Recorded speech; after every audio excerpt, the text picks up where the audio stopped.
All right, so we just got out of Tolkien. Tolkien, the biopic about obviously the Hobbit and Lord of the Rings author. So kind of brief synopsis. I think this one's pretty easy to synopsize because it's really just two timelines in a way, kind of the war aspect, and then it jumps back and kind of tells up to the war aspect in between. Yeah. Yeah, I mean, it's pretty straightforward, even though it is the two timelines. What did you think of it? It was easy to follow. I mean, clear cut when they were telling one lifetime versus the other. So I mean, it wasn't confusing. Yeah, I didn't think it was confusing. There's definitely parts that probably dragged on a little bit, but you find that in biopics, I think, for the most part.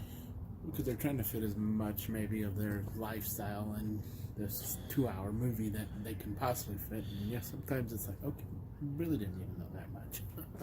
Yeah. So acting right off the bat, how did you think the acting was in this movie? Acting was fairly well. Yeah. I mean, the cast rolls well. Yeah, there was actually quite a bit of big names in this one. But I thought, like, especially, like, when the kids were acting, they were rather pretty well. Probably, I'd say at least up there with the kids from Us as far as best acting for kids so far. Nick Hoult, I think, did pretty well. Alright, so yeah, Lily Collins, I think, did pretty well.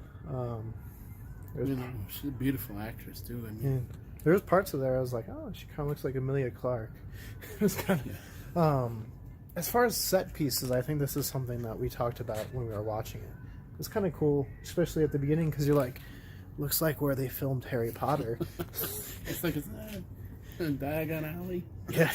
Yeah. When you watch it, you'll know. I mean, overall, it's kind of just like his story told as far as like little Easter eggs, and then obviously they romanticize and kind of fictionalize the war aspects to make it seem like, oh, there's dragons and stuff, to kind of tell you where he got maybe some of his imagery for the... Especially in the war timeline, you know, with all the fire going on around him and everything, just the way he, you know, pictured the dragons and the fire coming from them, but actually it was some of the flamethrowers that they were using back then. Yeah, the war parts of this movie, I would have said, were really good. I think it showed kind of like how bad the war was.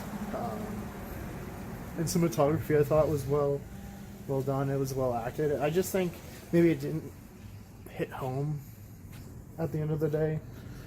Yeah. As much as it could have. I think maybe a little left to be desired. Not a terrible movie.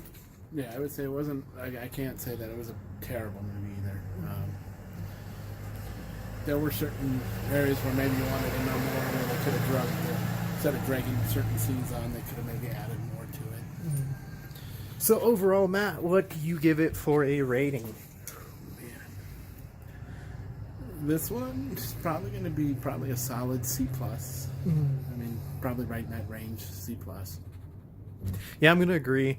I think it's tracking a little bit lower, like a low C, but I think a high C right now would be what I would give it as well. So we'll give it C+.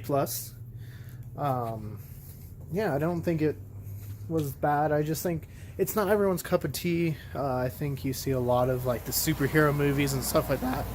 So a lot more people are just wanting action, where this is more like the slow story build type of thing. And I think a lot of Tolkien fans might not like it too.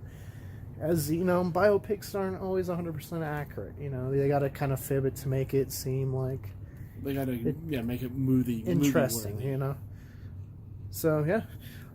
Until next time, go check out our other movie reviews. We did Avengers Endgame, but it's on our Two Guys Talk Comics channel, so go check that out. We're gonna go try to summon Bob again because we found the poster.